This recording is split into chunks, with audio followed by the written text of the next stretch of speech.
أعوذ بالله من الشيطان الرجيم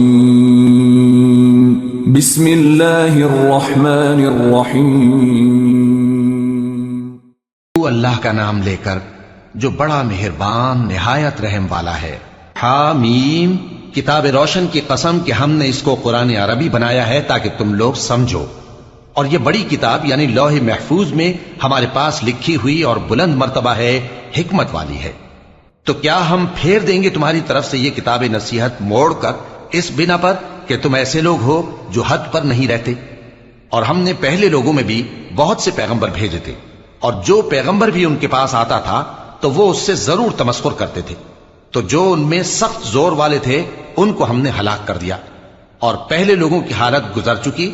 اور اگر تم ان سے پوچھو کہ آسمانوں اور زمین کو کس نے پیدا کیا ہے تو کہہ دیں گے کہ ان کو غالب اور علم والے اللہ نے پیدا کیا ہے، جس نے تمہارے لیے زمین کو بچھونا بنایا اور اس میں تمہارے لیے رستے بنائے تاکہ تم راہ راست پر چلو، اور جس نے ایک اندازے کے ساتھ آسمان سے پانی نازل کیا، پھر ہم نے اس سے مردہ زمین کو زندہ کیا، اسی طرح تم زمین سے نکالے جاؤ گے۔ اور وہی ہے جس نے سب چیزوں کے جوڑے بنائے اور تمہارے لیے کشتیاں اور چوپائے بنائے جن پر تم سوار ہوتے ہو تاکہ تم ان کی پیٹھ پر چڑھ بیٹھو، اور جب اس پر بیٹھ جاؤ پھر اپنے پروردگار کے احسان کو یاد کرو اور کہو کہ وہ ذات پاک ہے جس نے اس کو ہمارے زیر فرمان کر دیا اور ہم میں طاقت نہیں تھی کہ اس کو بس میں کر لیتے، اور ہم اپنے پروردگار کی طرف لوٹ کر جانے والے ہیں۔ اور انہوں نے اس کے بندوں میں سے اس کے لیے اولاد مقرر کی، بے شک انسان سراسر ناشکرا ہے۔ کیا اس نے اپنی مخلوقات میں سے خود تو بیٹیاں لیں اور تم کو چن کر بیٹے دے دیے؟ حالانکہ جب ان میں سے کسی کو اس ہستی کی یعنی لڑکی کی خوشخبری دی جاتی ہے جو انہوں نے اللہ کے لیے بیان کی ہے تو اس کا چہرہ سیاہ پڑ جاتا ہے اور وہ اندر ہی اندر گھٹنے لگتا ہے۔ کیا وہ ہستی جو زیوروں میں پرورش پائے اور جھگڑے کے وقت بات نہ کر سکے اللہ کی اولاد ہو سکتی ہے؟ اور انہوں نے فرشتوں کو کہ وہ رحمان کے بندے ہیں اس کی بیٹیاں ٹھہرایا۔ کیا یہ ان کی پیدائش کے وقت حاضر تھے؟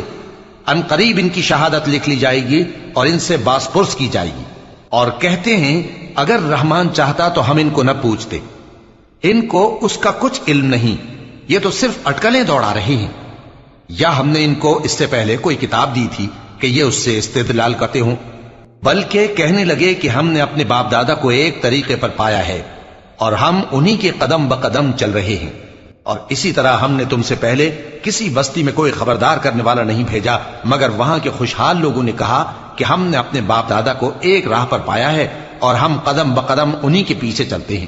پیغمبر نے کہا اگرچہ میں تمہارے پاس ایسا دین لایا ہوں کہ جس رستے پر تم نے اپنے باپ دادا کو پایا وہ اس سے کہیں زیادہ سیدھا رستہ دکھاتا ہو، تو کہنے لگے کہ جو دین تم دے کر بھیجے گئے ہو ہم اس کو نہیں ماننے کے، تو ہم نے ان سے انتقام لیا، سو دیکھ لو کہ جھٹلانے والوں کا انجام کیسا ہوا۔ اور جب ابراہیم نے اپنے باپ اور اپنی قوم سے کہا کہ جن چیزوں کو تم پوجتے ہو میں ان سے بیزار ہوں، ہاں جس نے مجھ کو پیدا کیا وہی مجھے سیدھے رستے پر لے چلے گا، اور یہی بات وہ اپنے بعد اپنی اولاد میں چھوڑ گئے تاکہ وہ اللہ کی طرف رجوع رہیں۔ بات یہ ہے کہ میں ان کفار کو اور ان کے باپ دادا کو مال و متاع دیتا رہا یہاں تک کہ ان کے پاس حق اور صاف صاف بیان کرنے والا پیغمبر آ پہنچا، اور جب ان کے پاس حق یعنی قرآن آیا تو کہنے لگے کہ یہ تو جادو ہے اور ہم اس کو نہیں ماننے کے، اور یہ بھی کہنے لگے کہ یہ قرآن ان دونوں بستیوں یعنی مکے اور طائف میں سے کسی بڑے آدمی پر کیوں نازل نہ کیا گیا؟ کیا یہ لوگ تمہارے پروردگار کی رحمت کو بانٹتے ہیں؟ ہم نے ان میں ان کی معیشت کو دنیا کی زندگی میں تقسیم کر دیا اور ایک کے دوسرے پر درجے بلند کیے تاکہ ایک دوسرے سے خدمت لے، اور جو کچھ یہ جمع کرتے ہیں تمہارے پروردگار کی رحمت اس سے کہیں بہتر ہے۔ اور اگر یہ خیال نہ ہوتا کہ سب لوگ ایک ہی جماعت ہو جائیں گے تو جو لوگ اللہ سے انکار کرتے ہیں ہم ان کے گھروں کی چھتیں چاندی کی بنا دیتے اور سیڑھیاں بھی جن پر وہ چڑھتے، اور ان کے گھروں کے دروازے بھی اور تخت بھی جن پر تکیہ لگاتے ہیں، اور یہ سب چیزیں سونے کی بھی بنا دیتے، اور یہ سب دنیا کی زندگی کا تھوڑا سا سامان ہے، اور آخرت تمہارے پروردگار کے ہاں پرہیزگاروں کے لیے ہے۔ اور جو کوئی رحمان کی یاد سے آنکھیں بند کر لے یعنی تغافل کرے ہم اس پر ایک شیطان مقرر کر دیتے ہیں تو وہ اس کا ساتھی ہو جاتا ہے، اور یہ شیطان ان کو رستے سے روکتے رہتے ہیں اور وہ سمجھتے ہیں کہ وہ سیدھے رستے پر ہیں، یہاں تک کہ جب وہ ہمارے پاس آئے گا تو اس شیطان سے کہے گا کہ اے کاش مجھ میں اور تجھ میں مشرق و مغرب کا فاصلہ ہوتا، تو برا ساتھی ہے۔ اور جب تم ظلم کرتے رہے تو آج تمہیں یہ بات فائدہ نہیں دے سکتی کہ تم سب عذاب میں بھی شریک ہو. تو کیا تم بہرے کو سنا سکتے ہو یا اندھے کو رستہ دکھا سکتے ہو اور جو کھلی گمراہی میں ہو اسے راہ راست پر لا سکتے ہو؟ پھر اے پیغمبر اگر ہم تم کو وفات دے کر اٹھا لیں تو بھی ان لوگوں سے تو ہم انتقام لے کر رہیں گے، یا تمہاری زندگی ہی میں تمہیں وہ عذاب دکھا دیں گے جس کا ہم نے ان سے وعدہ کیا ہے، کیونکہ ہم ان پر قابو رکھتے ہیں. پس تمہاری طرف جو وحی کی گئی ہے اس پر مضبوطی سے جمے رہو، بے شک تم سیدھے رستے پر ہو. اور یہ قرآن تمہارے لیے اور تمہاری قوم کے لیے نصیحت ہے، اور لوگوں تم سے ضرور عنقریب پرسش ہوگی. اور اے نبی جو اپنے پیغمبر ہم نے تم سے پہلے بھیجے ہیں ان کے احوال دریافت کر لو کہ کیا ہم نے رحمان کے سوا اور معبود ٹھہرائے تھے کہ ان کی عبادت کی جائے؟ اور ہم نے موسیٰ کو اپنی نشانیاں دے کر فرعون اور اس کے درباریوں کی طرف بھیجا تو انہوں نے کہا کہ میں پروردگار عالم کا بھیجا ہوا ہوں.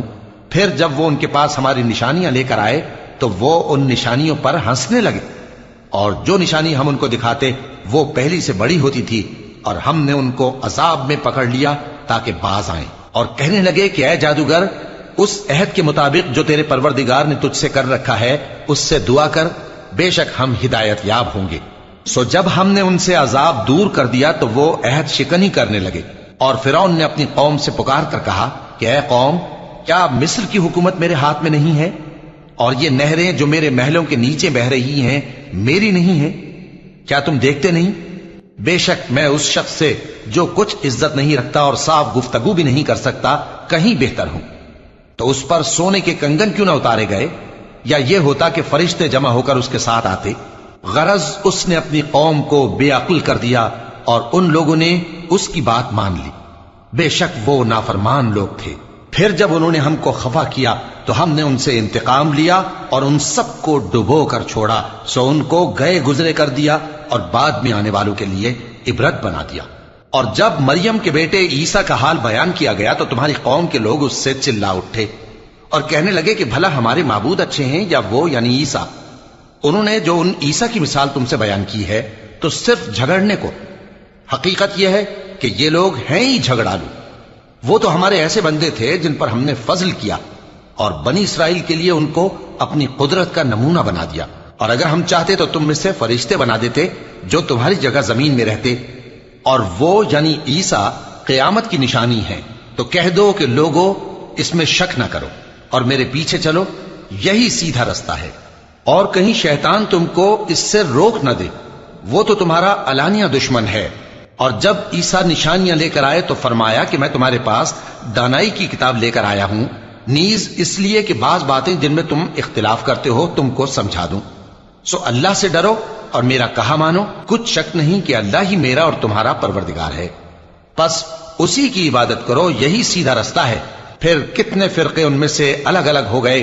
سو جو لوگ ظالم ہیں ان کے لیے درد دینے والے دن کے عذاب سے خرابی ہے. یہ صرف اس بات کے منتظر ہیں کہ قیامت ان پر ناگہاں آ موجود ہو اور ان کو خبر تک نہ ہو. جو آپس میں دوست ہیں اس روز ایک دوسرے کے دشمن ہوں گے، مگر پرہیزگار کہ وہ باہم دوست ہی رہیں گے. میرے بندو آج تمہیں نہ کچھ خوف ہے اور نہ تم غمناک ہوگے.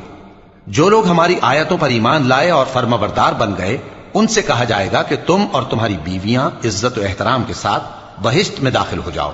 ان پر سونے کی تشتریوں اور پیالوں کا دور چلے گا اور وہاں جو جی چاہے اور جو آنکھوں کو اچھا لگے موجود ہوگا.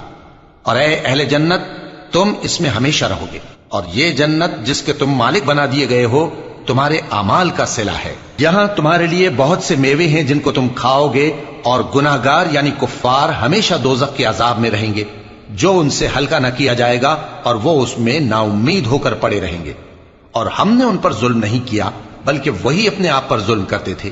اور وہ پکاریں گے کہ اے مالک، اے دوزخ کے نگراں، تمہارا پروردگار ہمیں موت ہی دے دے. وہ کہے گا کہ تم ہمیشہ اسی حالت میں رہو گے. ہم تمہارے پاس حق لے کر پہنچے لیکن تم میں سے اکثر حق سے ناخوش ہوتے رہے. کیا انہوں نے کوئی بات ٹھہرا رکھی ہے؟ تو ہم بھی کچھ ٹھہرانے والے ہیں. کیا یہ لوگ یہ خیال کرتے ہیں کہ ہم ان کی پوشیدہ باتوں اور سرگوشیوں کو سنتے نہیں؟ کیوں نہیں، سب سنتے ہیں، اور ہمارے فرشتے ان کے پاس ان کی سب باتیں لکھ لیتے ہیں. کہہ دو کہ اگر رحمان کے لیے اولاد ہو تو میں سب سے پہلے اس کی عبادت کرنے والا ہوں. یہ جو کچھ بیان کرتے ہیں آسمانوں اور زمین کا مالک جو عرش کا بھی مالک ہے اس سے پاک ہے، تو ان کو بک بک کرنے اور کھیلنے دو یہاں تک کہ جس دن کا ان سے وعدہ کیا جاتا ہے اس کو دیکھ لیں۔ اور وہی آسمانوں میں بھی معبود ہے اور وہی زمین میں بھی معبود ہے، اور وہ حکمت والا ہے، علم والا ہے، اور وہ بہت بابرکت ہے جس کے لیے آسمانوں اور زمین اور جو کچھ ان دونوں میں ہے سب کی حکومت ہے، اور اسی کو قیامت کا علم ہے اور اسی کی طرف تم لوٹ کر جاؤ گے۔ اور جن کو یہ لوگ اللہ کے سوا پکارتے ہیں وہ تو سفارش کا کچھ اختیار نہیں رکھتے، ہاں جو علم و یقین کے ساتھ حق کی گواہی دیں وہ سفارش کر سکتے ہیں۔ اور اگر تم ان سے پوچھو کہ ان کو کس نے پیدا کیا ہے تو کہہ دیں گے کہ اللہ نے، تو پھر یہ کہاں بہہ کے پھرتے ہیں۔ اور بسا اوقات پیغمبر کہا کرتے ہیں کہ اے پروردگار یہ ایسے لوگ ہیں کہ ایمان نہیں لاتے، تو اے پیغمبر ان سے منہ پھیر لو اور سلام کہہ دو، ان کو عنقریب انجام معلوم ہو جائے گا۔